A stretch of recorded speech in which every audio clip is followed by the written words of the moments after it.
ওকে, আপনার নামটা একটু বলেন। নাম মোমো। মোমো। বয়স কত মোমো আপনার? 22। 22। তো মোমো, এই সিক্রেটস অনুষ্ঠানে আপনি আজকে লাখ লাখ মানুষের সামনে আ নিজের ভুলগুলো বা অপরাধগুলো কনফেস করতে যাচ্ছেন। আপনি জানেন যে এই ধরনের অনুষ্ঠানে এসে নিজের ভুল বা অপরাধগুলো বললে একটা সামাজিক প্রতিক্রিয়া, মানে কি বলা যেতে পারে, একটা বিরূপ প্রতিক্রিয়া আপনার উপর পড়লেও পড়তে পারে। কারণ আমাদের সোসাইটিতে মেয়েদের এই ভুলগুলোকে বা অপরাধগুলোকে খুব একটা ভালো চোখে দেখা হয় না। আঙ্গুল তাদের দিকেই তোলা হয়। তারপরও আপনি কেন আজকে এই অনুষ্ঠানে অংশগ্রহণ করতে যাচ্ছেন? কারণ আমার ভুলগুলো এত বেশি হয়ে গেছে যে যার জন্য দেখা গেছে যে এখন আমি যদি নাও বলি তারপরও আমার প্রবলেমগুলো হচ্ছে। এইজন্য চাচ্ছি যে বলেই প্রবলেমগুলো হোক। ওকে, তার মানে আপনি চাচ্ছেন যে বলেই প্রবলেমগুলো সলভ হোক। ওকে, তারপরেও যেন আর আপনার মতো করে ভুল যেতে আর কেউ কখনো না করে। না করে। ফাইন, আমরা শুরু করতে চাই। ছোটবেলা থেকে ৮-১০টা মেয়ে যেভাবে বড় হয় আমিও সেভাবেই হয়েছি। আপনার বাবা কি করতেন? আমার বাবার আমার প্রবলেম হচ্ছে যে আমার ফ্যামিলি থেকে আমার বাবা বডি মেকানিক ছিল। গাড়ির বডি মেকানিক, গাড়ির। মানে গাড়ির হচ্ছে উনি মেকানিক। মেকানিক। ওকে। নিজের ছিল, বিজনেস ছিল। আর ছোটবেলা থেকে দেখে আসছি যে আমার বাবা ফার্স্ট একটা মহিলাকে বিয়ে করে। আপনার মা কি প্রথম স্ত্রী ছিল? আমার মা প্রথম ছিল। তো মহিলাটা ছিল আমাদের বাসার কাজের মেয়েটা ছিল আমাদের বাসার কাজের বুয়া। বা কাজের বউ বলতে আপনার তখন বয়স কত বা আপনি কোন ক্লাসের? তখন আমি অনেক ছোট। একদম ছোট। হ্যাঁ, আমার মনে হয়। পরিবারের বড় সন্তান আপনি? হ্যাঁ, সবার বড়। আচ্ছা। তো ছোটবেলা থেকে এগুলো দেখতেছি। তো আমার মা অনেক সুন্দর। তারপর আর যেই মহিলাটাকে আমার আব্বু বিয়ে করে উনি অনেক খারাপ দেখতে ছিল। অনেক খারাপ বলতে খারাপ না। আমার আম্মুর কাছেও কিছু ছিল না। তো ছোটবেলা থেকে দেখেছি যে ওই কারণগুলোর জন্য আমার আম্মুকে অনেক টর্চার করা হতো। তো আমাদেরকেও বলতো যে মার সাথে থাকবা নাকি আমার সাথে থাকবা। মার সাথে থাকলে চলে যাও, কিছু দিব না। এরকম ছোটবেলা থেকেই আমরা ৩ বোন ছিলাম, এক ভাই, ৪ জন। তখন তো ভাই ছিল না। এরকমও মারামারি দেখতাম। এগুলো দেখলে খুব ভয় পেতাম, কান্নাকাটি করতাম। তো এগুলো দেখতে দেখতে ছোটবেলা থেকেই আর কি নিজের মধ্যে কেমন যেন হয়ে গেছি। কারোর সাথে কথা বলতাম না, খুব বদমেজাজি হয়ে গেছি। এগুলো দেখতে দেখতে আর ভালো লাগতো না। আচ্ছা। পড়াশোনাটাও ঠিকমতো করতে পারি নাই। এত ভালো একটা আমার আব্বু এত ভালো বিজনেস করার পরেও দেখা গেছে এসএসসিটা দিলাম। আমার আম্মু নিজের গোল্ড রিং সেল করে আর তারপর আমাকে করে এক্সাম দেয়। তো তখন যে ঘুমের ফার্মেসিগুলোতে একটা নিয়ম করে দেয় যে প্রেসক্রিপশন ছাড়া ওষুধ দিবে না। তো তখন পাগলের মতো করতাম যে ঘুমাতে না পারলে আমি এখনো পর্যন্ত ঘুমাতে পারি না। তো হাত পা কাটাকাটি করতাম, বিশেষ করে পায়ের হাঁটুর দিকটায় কাটতাম যেন কেউ না দেখে।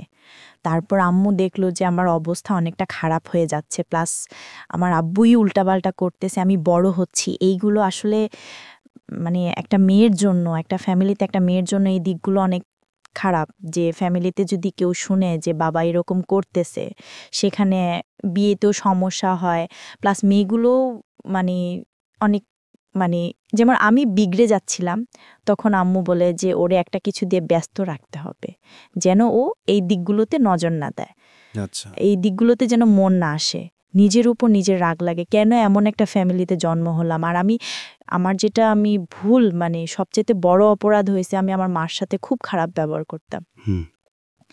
তো মা শুধু কান্নাকাটি করতো, কিছুই বলতো না, শুধু কান্না উঠতো, বলতো তোর বাবা এগুলা করে আর তুইও কথা শোনাস।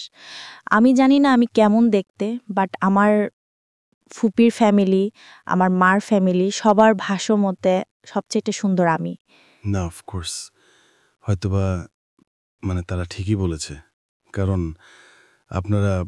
আমরা যে ছবিটা দিয়েছি ফেসবুকে পৃষ্ঠতা এবং ইউটিউবে আমরা যে ছবিটা আপলোড করেছি থেকে, তো আপনারা দেখলে বুঝতে পারবেন যে এই মেয়েটার জীবনে আসলে এই ধরনের সিক্রেটস। মানুষের সৌন্দর্যটা আসলে মনে, বাহ্যিক দিক থেকে না। তারপর লোক একটা অনেক বড় ফ্যাক্ট নিঃসন্দেহে। তো সেই জায়গা থেকে অফকোর্স শি ইজ বিউটিফুল। হ্যাঁ, তারপরও অনেক বিয়ের প্রস্তাব আসতো, আমি রাজি হতাম না। কারণ তখন আমার মনে হয় নাই, বিয়ে জিনিসটাকে আমি অনেক হেট করতাম। যে এইগুলো দেখতেছি আমার সাথেও যদি এইগুলো হয়, আমার মনের মধ্যে একটা ছিল যে আমি বিয়ে করব, যদি আমাকে ছেড়ে চলে যায়, এই ভয়ের জন্য আমি কখনোই সংসার জিনিসটা পছন্দ করতেন না। করতাম। তারপর বলতেছে বাঙালি, বউটা বলতেছে মানে ওই লোকটার ওয়াইফ বলতেছে, না তুমি দুষ্টুম করতেছ। আমি বলতেছি, না আমি দুষ্টুম করতেছি না, ও বাঙালি। তারপর যখন বাঙালির সাথে কথা বললাম, তারপর উনি বিশ্বাস করল। তারপর ওই মেয়েটা ছিল, মানে আমি যেই মালিকের বাসায় মানে কাজ করতাম, ওই মালিকের মার বাসায় এই মেয়েটা কাজ করত। মানে মার বাসা থেকে এই মেয়েকে নিয়ে আসছে আমাকে কাজগুলো দেখায় দেওয়ার জন্য।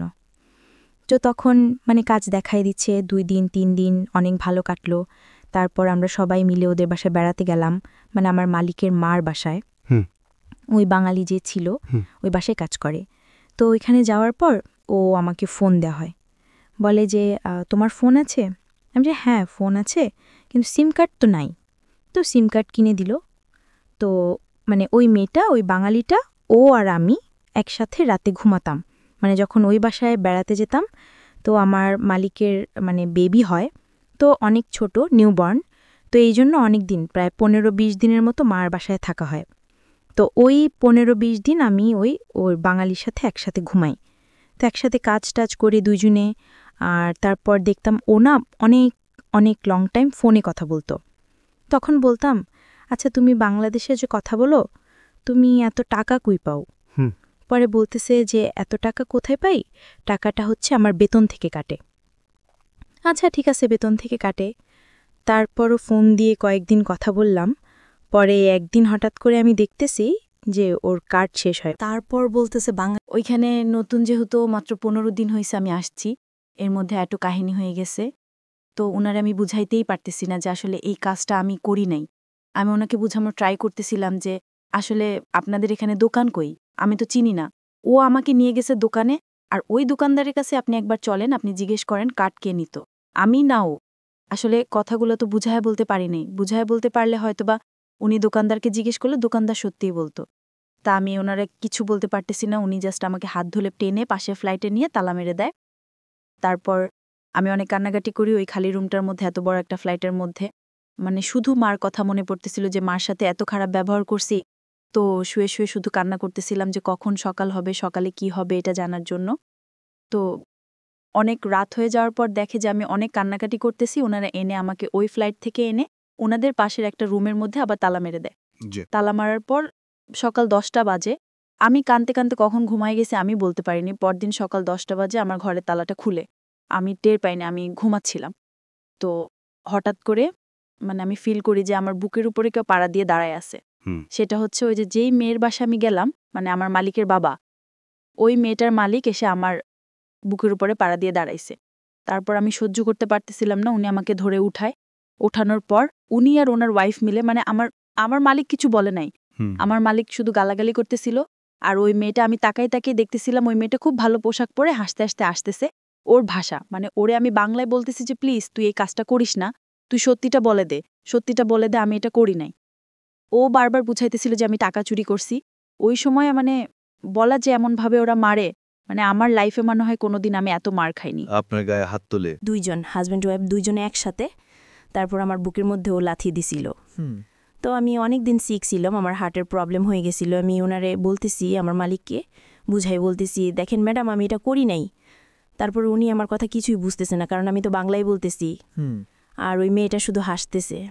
তো তারপর আমাকে নিয়ে বলতেছে, হয়তোবা ওনাদের মনে মায়া হয়েছিল, কে জানে, ওনারা আমাকে পুলিশের কাছে না দিয়ে এই যে অফিস থেকে নিয়ে আসছিল, ওই অফিসে দিয়ে আসা, বলতেছে যে ও চুরি করছে, ওরে রাখা যাবে না। তারপর আমি অফিসে এসে খুব কান্নাকাটি করি। তারপর বাংলাদেশে ফোন দেওয়া হয় ভিডিও কলে। বাংলাদেশে যেই দালাল আমাকে পাঠাইছে ওই দালালের কাছে ফোন দেওয়া হয়, কিন্তু দালাল আমার সাথে কথা বলে না, আমার আম্মুকে ডাক দিয়ে আনে। তারপর আমি খুব কান্নাকাটি করে বললাম যে মা এরকম এরকম কাহিনী, আমি চুরি করি নাই, তুমি তো জানোই আমি কেমন, হয়তোবা একটু বদমেজাজি, কিন্তু এরকম আমি কোনোদিন আমার দ্বারা সম্ভব না। তারপর বলতেছে ঠিক আছে মা, দেখে কি করা যায়। তারপর থেকে আর আমার আম্মুর বাপ দিয়েও তার সাথে কথা হয় না। তারপর একটানা 10 দিন ওই অফিসে, একটা অফিসের মধ্যে 3টা পুরুষ থাকে, 3টা পুরুষ আর পুরুষের মাঝখানে এভাবে বসে থাকা, সারাদিন না খেয়ে বসে থাকা। রাতে এই 10 দিন আমাকে সারাদিন অফিসে রাখতো, আর রাত হলে মানে যে কোনো একটা বাসায় নিয়ে যেত। ওই বাসায় আমাকে বলতো যে সুন্দর রকমের টানাটানি ঘটতেছিল। তারপর আমি ওর মার কাছে বিচার দিই এটা, যে ও এরকম এরকম করে। হয়তোবা ওই রাগের বশেই আমার সাথে এরকম ব্যবহারটা করে জানি না। তো তারপর যখন আমি নতুন বাসায় আসি, মানে বাংলাদেশ থেকে আবার যখন নতুন বাসায় আসি, তখন ওই মালিক বলে যে তুমি ওই বাসায় কেন থাকতে পারলা না, তোমাকে কেন রাখলো না। তারপর আমি সবকিছু বলি, সাথে ছেলের কাহিনীটাও বলি যে এই ছেলেটা আমার সাথে এরকম এরকম করে। পরে উনি বলতেছে যে আচ্ছা ঠিক আছে, আমার বাসায় কোনো ছেলে নাই, শুধু আমার হাজব্যান্ড আর আমার 2টা ছেলে হচ্ছে ছোট ছোট আর একটা মেয়ে। তো ওইখানেও সেম আরেকটা বাঙালি আসে, মানে তার মার বাসায় যে কাজ করে ওই বাঙালি আসে আমাকে কাজ বোঝায় দেওয়ার জন্য। তো ওই বাঙালিটা অনেক বয়স্ক মূর্খ ছিল, উনি আমাকে কাজ টাজ দেখায় দেয়। তো ওই সময় আমাকে ফোন দেওয়া হয়, বলে যে তুমি ওয়াইফাই কাকে বলে, তখন আমি বুঝতাম না। তো ওইখানে আসার পর যখন বুঝি যে ওয়াইফাই কি, তখন আমি একদিন ওনাকে বলি যে ম্যাডাম আপনার, তখন তো মোটামুটি আরবি ভাষা জানি, জি, তখন বলতেছি ম্যাডাম আপনার ওয়াইফাই পাসওয়ার্ডটা আমাকে দেন। ওকে। উনি দিবে না, উনি বলতেছে যে এত টাকা খরচ হয়, এটা হয় সেটা হয়, দেয়া যাবে না, তুমি সারাদিন মোবাইল নিয়ে পড়ে থাকবা। মানে ওই বাসার মহিলা ছিল পুলিশ আর মহিলার হাজব্যান্ড ছিল লয়ার। তো দুজনেই বাইরে থাকতো, ছেলে মেয়েগুলো আমার কাছে থাকতো। ওয়াইফাই যেদিন নেয় লাইনটা, সেদিন আমি দেখি একটা কাগজের মধ্যে উনি আরবিতে পাসওয়ার্ডটা লিখতেছে। আচ্ছা, আরবিতে লিখতেছে, আরবি বলতে পারি, বাট আরবিতে ওরা নাম্বার যে কি লিখতেছে সেটা তো বুঝতেছি না। তারপর ওই নাম্বারটা আমি নিয়ে, মানে আমি লিখলাম, সেম ওইভাবে লিখে বাইরে গেলাম। মানে ওই বাচ্চা মেয়েটা যাকে আমি রাখতাম, ওই বাচ্চা মেয়েটা বলতেছে সে আমি চকলেট খাবো, বাইরে যাব। তারপর ওই চকলেটের উসিলা করে বাইরে গেলাম। যাওয়ার পর আমি সাইডে একটা লোককে জিজ্ঞেস করলাম যে ভাইয়া এটা আমাকে একটু ইংলিশে বলেন, ওকে। নাম্বারগুলো একটু বলেন। তারপর পাসওয়ার্ডটা উনি বললে আমি লিখে নিলাম। তারপর আমি বাসায় যাওয়ার পর কানেক্ট করলাম ফোনে। আমি তো অনেক খুশি যে এখন থেকে সবসময় কথা বলতে পারবো। তো ওইরকম করে হঠাৎ করে একদিন আমার মালিক বুঝা যায় যে আমি ওয়াইফাই চালাচ্ছি। আচ্ছা, হঠাৎ করে আমার ফোনটা নিয়ে ভেঙে ফেলে, একেবারে গুঁড়ো গুঁড়ো করে ফেলে, চালাতে দিবে না উনি। ওই ওয়াইফাইটা আপনি কেন চালাতেন? আমার আম্মুকেও দেখতেছি যে ওই ইমো নামানোর পরে এসব করার তো সময় হয়নি। মানে সবার সঙ্গে কমিউনিকেশন অনেক ইজি। প্লাস ফেসবুকটা তখন নতুন নতুন, ফেসবুকটা বুঝি। আর ফেসবুকের নেশাটা এরকম, একবার মাথায় ঢুকলে তো বের হতেই চায় না। ফেসবুক নিয়ে পড়ে থাকতাম সারাক্ষণ, আর ফেসবুকে যার তার সাথে চ্যাটিং করতাম, নতুন নতুন যা হয় আর কি। তারপর আবার আমি ফোন কিনি, ফোন কেনার পর ওয়াইফাই আবারও কানেক্ট করি, করার পর তখন অনেক লুকায় লুকায় চালাতাম। মালিক আসলে ওয়াইফাইটা অফ করে রাখতাম, যেন না বুঝেন। ওই সময়ে কত টাকা পেতেন আপনি এই কাজ করে? মাত্র 13,000 টাকা, বাংলাদেশের টাকায়। 13,000 টাকা। এই টাকাটা আপনি দেশে পাঠিয়ে দিতেন? হ্যাঁ, সব টাকা দেশে পাঠাতাম। ওকে। আর আমি আসছি দেশে, বাইরে যাওয়ার পর আমি 1 টাকাও নিজে খরচ করি নাই। সম্পূর্ণ টাকা দেখা গেছে যে দেখতাম আম্মু অনেক কষ্ট করতেছে, আম্মুকে দিতাম। এর মধ্যে আমার ছোট বোনটার বিয়ে হয়ে যায়। তো ছোট বোনের বিয়েতে 30,000 টাকা দিই আমি, মানে আমার অ্যাকাউন্টে জমা ছিল। শেষ টাকাটুকু আমি দিয়ে দিই ওকে, যে এটা দিয়ে তুমি বিয়ে দিয়ে দাও, আমি এই টাকা দিয়ে কি করব, এরকম বোঝাই।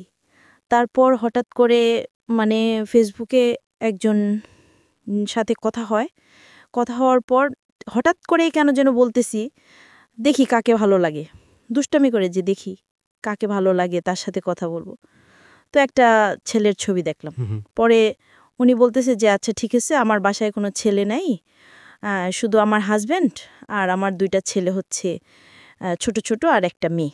তো ওইখানেও সেম আরেকটা বাঙালি আসে, মানে তার মার বাসায় যে কাজ করে ওই বাঙালি আসে আমাকে কাজ বুঝাই দেওয়ার জন্য। তো ওই বাঙালিটা অনেক বয়স্ক মূর্খ ছিল, উনি আমাকে কাজ টাজ দেখাই দেয়।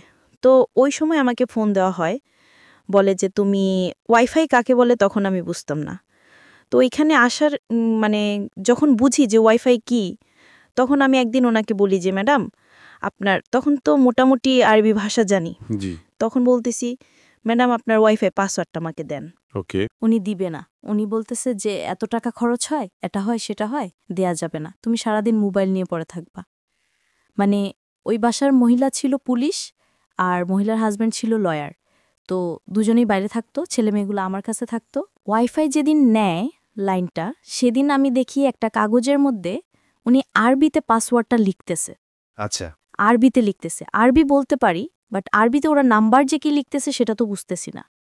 তারপর ওই নাম্বারটা আমি নিয়ে মানে আমি লিখলাম, সেম ওইভাবেই লিখে বাইরে গেলাম। মানে ওই বাচ্চা মেয়ে যাকে আমি রাখতাম, ওই বাচ্চা মেয়েটা বলতেছে যে আমি চকলেট খাবো, বাইরে যাব। তারপর ওই চকলেটের উসিলা করে বাইরে গেলাম। যাওয়ার পর আমি সাইডে একটা লোককে জিজ্ঞেস করলাম যে ভাইয়া এটা আমাকে একটু ইংলিশে বলেন, ওকে। নাম্বারগুলো একটু বলেন। তারপর পাসওয়ার্ডটা উনি বললেন, আমি লিখে নিলাম। তারপর আমি বাসা যাওয়ার পর কানেক্ট করলাম ফোনে। আমি তো অনেক খুশি যে এখন থেকে সবসময় কথা বলতে পারবো। হুম। তো ওইরকম করে হঠাৎ করে একদিন আমার মালিক বুঝে যায় যে আমি ওয়াইফাই চালাচ্ছি। আচ্ছা। হঠাৎ করে ফোনটা নিয়ে ভেঙে ফেলে, একেবারে গুরু গুরু করে ফেলে, চালাতেই দিবে না উনি। এই ওয়াইফাইটা আপনি কেন চালাতেন? আমার আম্মুকেও দেখতেছি যে ওই ইমো নামালো, নামানোর পরে এরপরে মানে সবার সঙ্গে কমিউনিকেশনটা অনেক বেশি হচ্ছে। সবার সাথে কথা হচ্ছে, ওকে। প্লাস ফেসবুকটা তখন নতুন নতুন, ফেসবুকটা বুঝি। আর ফেসবুকের নেশাটা এরকম একবার মাথায় ঢুকলে তো আর বের হতেই চায় না। তো ফেসবুক নিয়ে পরে এ তো ফিলিপিনি, আর না তো অন্য কোনো জায়গার, হুম বিশেষ করতো না। হুম। তারপর আমিও বলতাম হ্যাঁ আপনারা যা ভাবেন তাই আমি। আচ্ছা। তারপর এই যে ওর সাথে ফোনে কথা হতে থাকে, তো তখন আমি শুনতে পারি যে ও, ছেলেটার নাম কি ছিল? ছেলেটার নাম কেই। ঠিক আছে, তো ওর সঙ্গে আপনি নক দিয়েছিলেন এবং আপনি কথাবার্তা বলছিলেন ওর হ্যাঁ, সঙ্গে। আমি কথা বলতে থাকি। ওকে। তারপর আমি একটা পর্যায়ে যে শুনতে পাই যে ও আমাকে বলতো, ওর সাথে ফ্রেন্ডশিপ ছিল মনে হয় সর্বোচ্চ গেল 1 সপ্তাহ। আচ্ছা। তারপর ওকে আমি বলতাম যে আচ্ছা তোর জন্য একটা ছেলে খুঁজে আমি রিলেশন করবো যেন আমি দেশে এসে বিয়ে করতে পারি। ওকে। কিন্তু বিয়ের জন্য ফ্যামিলি মিলন কি আপনি কি ফেক আইডি ইউজ করতেন নাকি? না না না না, আমি ফেকার বলতেন, নিজেদের ছবি দিয়ে একদম। মা নিজেদের সবকিছু জেনুইন। genuine। ওকে। হ্যাঁ। তারপর ছেলে দেখতে বললাম, তো ও বলতে চাচ্ছে ঠিক আছে দেখতেছি। হুম ও বলতেছে কিরকম ছেলে পছন্দ তোমার? হুম। আমি বললাম যে কিরকম ছেলে পছন্দ, আমি অনেক, সবচেয়ে বড় কথা আমি লম্বা ছেলে অনেক পছন্দ করি। হুম। আর যেমনই হোক ছেলে যেন শিক্ষিত হয়, কারণ একটা শিক্ষিত মানুষ কোনোদিনও অ্যাটলিস্ট আমার বাবা মা যেরকম করে সেরকম করবে না। গায়ে খোকনা হ্যাঁ, কাল হাত তুলবে না, সঙ্গে সঙ্গে মধ্যে অশান্তি করবে না, খারাপ ব্যবহার করবে না, হুম এইগুলোই। তো তখনও বলতে আচ্ছা ঠিক আছে। আর আমি ওর কাছে সবকিছু শেয়ার করতাম, হুম। আমার পাশে এটাও হচ্ছে সেইটাও হচ্ছে, আমার বাবা মা এগুলোও করতো। আসলে কি মন খারাপ থাকতো, শেয়ার করার কথাগুলো শেয়ার করার জন্য একজনকে দরকার ছিল। হুম। তারপর হঠাৎ করে ও অনেক ছেলেকে দেখায়, আমি আসলে বুঝাতে চাচ্ছিলাম আমার কাউকেই ভালো লাগে না, আসলে আমি তোমাকে পছন্দ করি। আচ্ছা, এটা আপনি বুঝতে চাচ্ছিলেন? বুঝাতে চাচ্ছিলাম। ওকে। ও বুঝতো কিন্তু আমাকে বুঝতে দিত না হুম যে ও বুঝতেছে। হুম। তারপর হঠাৎ করে মানে আমার রাগ, মানে অনেক মেজাজ গরম হয়ে আছে। আমি বলি, তুমি কি বুঝো না, ঢং করো, তুমি বুঝতেছো ঠিকই যে আমি তোমাকে পছন্দ করি, তারপর তুমি এমন কাহিনী করতেছো। ও বলতেছে আচ্ছা ঠিক আছে, তোমাকে আমি 20 তারিখে একটা কথা বলবো। হুম। কি কথা? তুমি এখনই বলো। বলতেছে তোমার জন্য ছেলে দেখছি। তুই ছেলে দেখছস? বলো না, নাম ছবি দাও। ও দিবে না, বলতেছে যা দে, 20 তারিখে দিব। তো 20 তারিখে আসে, আমি তো ওয়েট করতেছি কার কথা বলবে কার কথা বলবে। আমি মনে মনে ভাবতেছিলাম হয়তোবা ও নিজের কথাই বলবে। হুম। তারপর ইভেন আমি যখন গোসল করতে যেতাম ও বলতো যে আমি লাইনে আছি, তুমি 24 আওয়ার্স আমাকে লাইনে রাখবা। তো তখনও আমি বেসিনের উপর ফোনটা রেখে আমি আমার মতো গোসল টোসল শেষ করে ঘরে আসতাম। মানে কি, মানে এরকম একটা সেন্সিটিভ মুহূর্ত ওকে আপনি সাথে রাখবেন? হ্যাঁ, মানে 24 আওয়ার্সও আমার সাথেই থাকতো। ওকে। তো তারপর খাওয়া দাওয়া সব কিছুতেই। তো হঠাৎ করে একদিন দুপুর দিকে কথা বলতেছি, তো ও আমাকে মানে অন্যরকম একটা কথা বলে, যেটা ভিডিও কলে। হুম। ও আমার সাথে লাইনে থাকতো সব সময়, বাট যেটা হতো যে ফোন সেক্স বলতে যে ব্যাপারটা হয় সেটা ফার্স্ট ও আমাকে বলে। সেই দিন ওর সাথে আমি ফোনে কথা বলতেছি আর আমার হাত পা কাঁপতেছিল। আমার যখন আমি তোমার সাথে ভিডিও কলে কথা বলি তখন আমি তোমার দিকে তাকাই না, আমি আমার মতো কাজ করতে থাকি, এজন্য অতটাই লাগে না। তো কথা বলতে বলতে হঠাৎ করে মানে আমার হাতে একটা ব্যাগ ছিল, ব্যাগের মধ্যে মানে বাচ্চারা খেলে না, মনে হয় গ্লাস ভেঙে রেখে দিছিল। তো ওইটার সাথে ওর সাথে ফোনে কথা বলতে বলতে আমি এতই হয়ে গেছি, ওইটার সাথে লেগে আমার ডান পায়ের এই যে হাঁটুর নিচে এই জায়গাটা এতটা কাটে, মানে আমি টেরও পাই না, মানে কেটে গেছে অলরেডি, মানে একদম রক্ত দিয়ে ভেসে যাচ্ছে, আমি বলতে পারি না। আর বাসায় কেউ ছিল না। তো হঠাৎ করেই আমার এমন একটা অবস্থা হলো, আমি বলতেছি আচ্ছা আমি একটু আমার কেমন যেন লাগতেছে। বলতেছি কি হয়েছে? আচ্ছা পাটা এত গরম লাগতেছে কেন? তখন ওর সাথে আমি লাইনে কথা বলতেছি কেন তুমি কি করতেছো? না কিছু করি না, ওই পায়ে না একটু আগে ব্যথা পেয়েছি। বলছে কিভাবে ব্যথা পেয়েছো? বলতেছে দেখো কি হয়েছে। যখন আমি পায়ের দিকে তাকাই ফার্স্ট আমার ফ্লোরের দিকে চোখ যায়, যেমন ফ্লোরটা পুরা একদম ব্লাড দিয়ে জাত অবস্থা। তো আমি আমার পাটা কাপড়টা উঠায় দেখতেছি পা থেকে মানে রেলের কাটা লাশ যেরকম হয় যায়, একদম মাংসটা ভেতর থেকে একেবারে কেটে যায়, এরকম একটা অবস্থা হয়ে গেছে। তো আমার হুঁশ নেই, ওর সাথে কথায় আমি এত ব্যস্ত। তো ওইটা দেখার পর আমি অনেক জোরে চিৎকার করি, বাসায় কেউ ছিল না, বাচ্চাগুলো স্কুলে ছিল। তো ও তখন চিৎকার শুনে ভিডিও কল দেয়। তো তো ভিডিও কলটা আমি রিসিভ করার পর ওকে আমি দেখানোর পর ও কান্নাকাটি করতেছে, কি হয়েছে তাড়াতাড়ি পা বাঁধ। সাথে আমার একটা কাপড় ছিল, হিজাব ছিল, হিজাবটা খুলে আমি পায়েটা বাঁধি। তারপর এক পর্যায়ে ওইটা দেখার পর আমি সেন্সলেস হয়ে যাব এমন অবস্থা। ও শুধু আমার ফোনটা আমার হাতেই ছিল, ও আমাকে বলতেছে যে গেটটা খোলো, চিৎকার করে আমাকে ডাকতেছে, মম গেটটা খোলো, গেটটা খোলো, তুমি যদি এখন গেট, ও আমাকে বলতেছে যে গেটটা খোলো, চিৎকার করে আমাকে ডাকতেছে, মাম্মা গেটটা খোলো, গেটটা খোলো, তুমি যদি এখন গেটটা না খোলো আর যদি তুমি এইভাবেই বন্ধ ফ্ল্যাটের মধ্যে যদি তুমি সেন্সলেস হয়ে যাও, হয়তো বা ব্লিডিং হতে হতে তুমি মারাও যেতে পারো। রাইট। তো আমি বারবার আমার পায়ের দিকে তাকাচ্ছি আর চিৎকার করতেছি। তারপর কোনো রকমে মানে পড়ে গেছি আমি মাটিতে। ও আমাকে ডাকতেছে, বলতেছে যে তুমি যদি এখন না উঠো, গেটটা যদি না খুলো, তোমার সাথে আমার কোনো সম্পর্ক রাখবো না। এটা শোনার পর আমি কিভাবে যে উঠছি আমি নিজেও জানি না। আমি গেটটা খুলছি, খোলার পর 4 তলা আমার ফ্ল্যাটটা ছিল, আমি নিচে এসেছি। নিচে যাওয়ার পর তারপর আমাকে ওই একজন দেখার পর আমাকে হসপিটালে নিয়ে যায়। পানি গলছে কখনো ফোনটা রাখে যে আমি হসপিটালে যাচ্ছি। ওই পর্যন্ত যতক্ষণ ওর সাথে কথা বলতেছিলাম ভালো ছিলাম। যখন হসপিটালে যাওয়ার পর কাপড়টা খুলে তারপর আমি দেখার পর একেবারে সেন্সলেস হয়ে যাই। ওকে। তো তখন ডাক্তার অনেক অবাক হয় যে তুমি এত বড় একটা অ্যাক্সিডেন্ট নিয়ে তুমি এখন এই মুহূর্তে এসে সেন্সলেস হলে, তার আগে পর্যন্ত তুমি কিভাবে ঠিক ছিলা? বলছে আমি জানি না। এরকম শক্তি আছে, লাভ এরকম শক্তি আছে, হ্যাঁ, এর থেকেও বড় বড় শক্তি আছে। হ্যাঁ, আল্লাহ ভুলছে। তারপর বাসায় আসার পর ওদের এখানে একটা হচ্ছে যে যত বড় দুর্ঘটনাই ঘটুক ওরা চিকিৎসা করাবে, বাট তার 5 মিনিট পর থেকে কাজ করতে হবে। পা কাটা নিয়ে কাজ করতে হচ্ছে, হাঁটতে পারি না, সব কিছু করতেছি। তো ও তখনও পর্যন্ত ভিডিও কলে থাকতো সব সময় 24 আওয়ার্স। তারপর দেখা গেছে যে জ্বর আসতো রাতে অনেক এই কাটা পায়ের জন্য। তারপর ও লাইনে থাকতো, বলতো যে শান্ত হও, আমাকে শান্ত লাগে। তো মানে 24 আওয়ার্স কোম্পানি যেটাকে বলে। হ্যাঁ, খেয়াল করবেন, যারা শুনছেন তারা খেয়াল করবেন, বিশেষ করে 3000 যারা, মানে এই ফেসবুক, ইউটিউব, ভাইবার, হোয়াটসঅ্যাপ, ইমো বা আরও সোকল যে অ্যাপ্লিকেশনগুলো আছে, ফিলিংস বলতে আমি যেটা বোঝাচ্ছি না, এই সৃষ্টিকর্তার প্রতি যে ফিলিংস আমাদের থাকে সেটা হচ্ছে সবচেয়ে পবিত্র ফিলিংস। তারপরে যদি আমরা বলি যে প্রেম প্রীতি ভালোবাসার সম্পর্কের জায়গাটা, এবং সেটাও যদি রিলিজিয়াস জায়গা থেকে বলি, সেটার একটা ডিফারেন্ট শেপ আছে। কিন্তু আমরা যদি ইন জেনারেলি বলি, তাহলে মানুষের মনের মধ্যে যেই মারাত্মক রকমের ফিলটা জন্ম হয়, সেটা ভালোবাসলেই জন্ম হয়, এবং সেটা দ্বিপাক্ষিকভাবেই যখন খুব অনেস্টির জায়গায় থাকে, সেটা খুব চমৎকার একটা ফিলিংসের জায়গা। তো সেই জায়গাটাই আছে হচ্ছে গল্পটা। এবং খেয়াল রাখবেন, এটা অনেকের জীবনেই ম্যাচ হবে। আজকের এই সিক্রেটটা অনেকের সাথেই মিলে যাবে। বলুন তারপর। তারপর সবসময় থাকতো ফোনে, আস্তে আস্তে সুস্থ হয়ে। আর এদিকে ওর সাথে ওর প্রতি আমি এতটাই অ্যাডাপ্টেড হয়ে যাই যে আমার এদিকে কাজের মন নাই, কাজ করতে পারতাম না ঠিক মতো, মানে ওকে দেখলে ভালো লাগতো না। তো তারপর ওর সাথে মানে এইরকম কথা হতো আর কাজের অনেক ব্যাঘাত ঘটতই। তারপরে আস্তে আস্তে না ওকে আমি দেখতাম যে রাতের পর রাতও জেগে থাকতো, দিনের পর দিন জেগে থাকতো। তো একদিন আমি বলতেছি, আচ্ছা তুমি এত সারাদিন রাত না ঘুমিয়ে কেমনে থাকো? একটা মানুষ কিভাবে সম্ভব? কিভাবে তুমি এভাবে থাকো? পরে বলতো যে না, আমি তোমার অনেক লাভ করি, তোমার সাথে থাকতে পারি না, এটা সেটা এই জন্য। তা আমি অনেক খুশি যে এরকম একটা মানুষ আমি পাইছি যে মানে কি আমাকে অলওয়েজ সাপোর্ট করে। তারপর তো করে একদিন দুষ্টামি করে বলতেছে, আচ্ছা তুমি যদি কখনো শুনো যে আমি ইয়াবা খাই, তুমি কি করবা?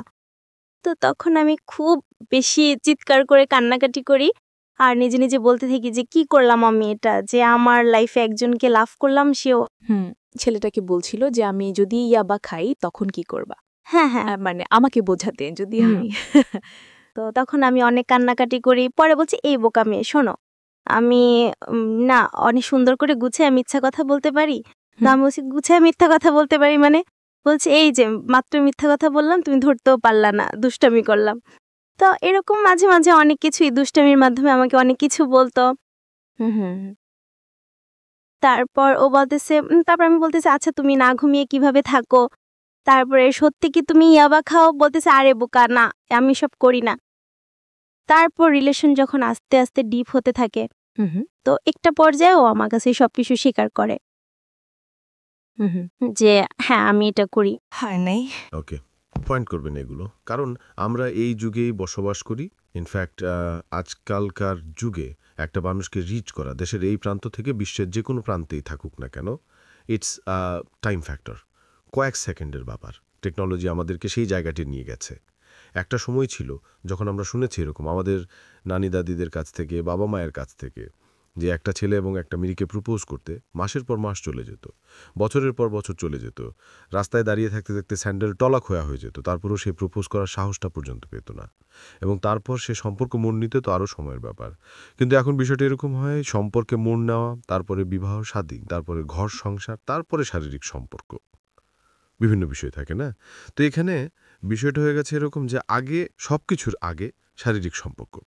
কারণটা হচ্ছে এটা খুব সহজে প্রপোজ করার পেছনে অন্যতম কারণটা হচ্ছে ছেলেটা যখন মেয়েটাকে বলছে, বা ভাইস ভার্সায় যদি বলি, মেয়েটা যখন ছেলেটাকে বলছে তখন কোনো দায় থাকছে না। দায় বলতে আমি যেটা বোঝাচ্ছি যে আমি যে কথাটা বললাম, মেয়েটাকে বললাম বা ছেলেটাকে বললাম, যদি ছেলেটা মন খারাপ করে কিংবা মেয়েটা যদি মন খারাপ করে, তাহলে সে যদি কোনো অ্যাকশন নেয়, সে অ্যাকশনটা কত দূর পর্যন্ত যেতে পারে। এই জায়গাটায় আমাদের একটা প্রচণ্ড রকমভাবে সিকিউরিটি আছে যে ভার্চুয়াল বলে এসব হয় এবং ঠিক আছে, it's okay, let's do it, দরকার কি সম্পর্কে যাওয়ার জন্য। কিন্তু মূল কথা হচ্ছে একবার যদি আপনি এইসব জায়গাতে ঢোকেন এবং সেটা যদি বিশ্বস্ততার সম্পর্ক না হয়, কিংবা বিশ্বস্ততার সম্পর্ক না হয়েও যদি এরকম বিষয় হয়, যদি লস হয় তাহলে দ্বিপাক্ষিকভাবেই লস হওয়ার সম্ভাবনা আছে। সেই জায়গাটাও যদি না হয় তাহলে এটা অনেক বড় একটা বিপদের কারণ হতে পারে। আমরা এই কথা বললেও যে কালকে থেকে এইসব সব কিছু বন্ধ হয়ে যাবে ইন্টারনেটের দুনিয়াতে, এটা আমি বিশ্বাস করি না।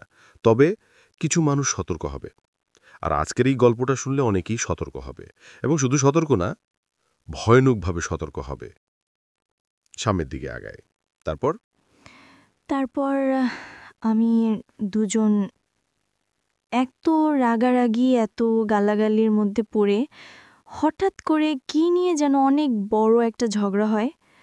তো ওরে আমি বলতেছি, দেখো আমি কিন্তু সুইসাইড করব বলতেছে।